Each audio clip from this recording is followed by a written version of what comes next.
Wind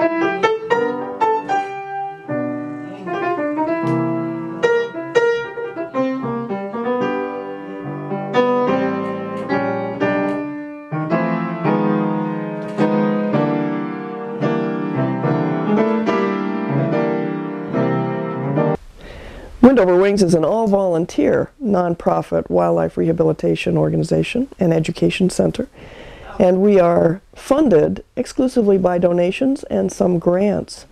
We're very grateful for those people that send in $5, $10 and on up. Depending upon what has happened to the bird, our goal is always to release wildlife back to the wild whenever viable. Sometimes it's not possible, but that's our goal. We release 67% of all wildlife back to the wild. The volunteers, they get involved in varying times of the year and in different capacities. We don't require a certain number of hours per year or per week, but they come when they're able to and when they're free to give. We refer to the birds as our faculty, and we learn from them all the time. And so that's part of the joy, I think, of volunteering.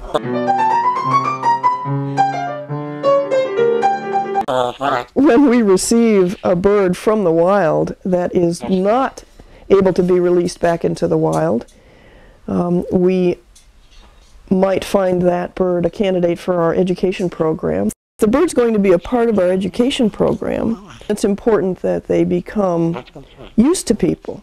We read to them, get them used to the human voice. Sometimes two of us go in an aviary and talk to each other and talk to the bird so that they become used to human beings and trusting of our voices and what we look like. We begin by something that they understand, a feather. They don't understand hands. And we start by touching a bird of prey with the feather. And usually they are quite frightened initially, but they will, over time, let us begin touching them. When a bird of prey lets us touch its feet, and as you know with birds of prey, feet are their source of defense, and so touching the feet is helpful. We then put a glove on that is designed for handling birds of prey. Now we have a big glove on, and we begin again, all over again, with a feather. Pretty soon, over time, a bird will allow us, because of curiosity, we never withhold food. They can have as much as they want to eat. And over time, a bird will allow us to put a gloved arm in front of it, and out of curiosity it will step up. It can take up to 2 years to do that. It is a very slow process. But the reason we do that is respecting the integrity of the bird. I personally feel that they have lost so much in their injuries, whether psychological or physical, that to withhold food, in my estimation, adds anxiety. And I would rather train with them. Actually, I don't even like the word training. I think we don't even rehabilitate birds, we collaborate with them. And the handling process is one of respect.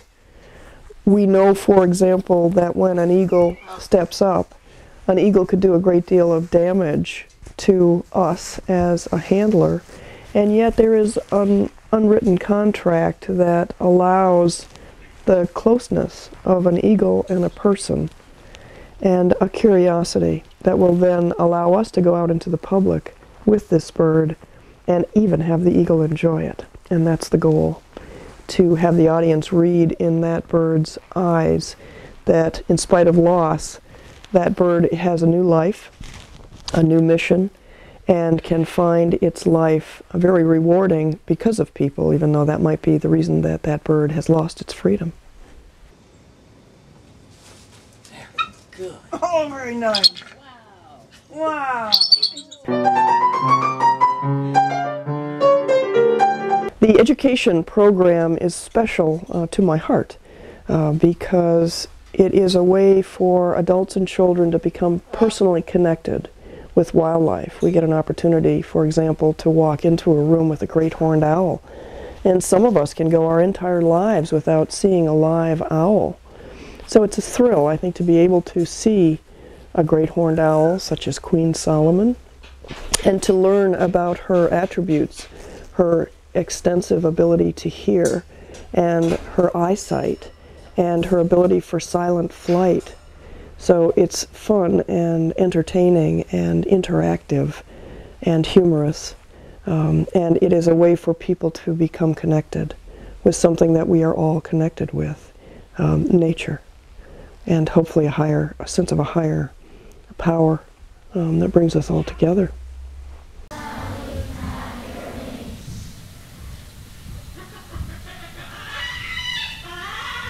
You hear any? Blancash. You did a good job. You did a really good job on that one. Another thing about Solly is the way she thinks.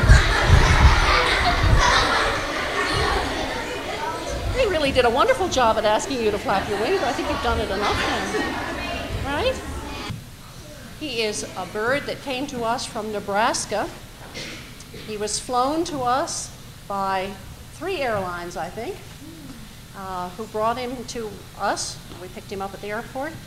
He cannot fly on his own anymore, but Skywalker has learned to trust us, and we've learned to trust Skywalker, and that took a long time. It took 2 years to get him to do this, to stay on my arm this way, and to come and talk with you. I'll hold him out a little bit, but you'll see that his balance isn't very good.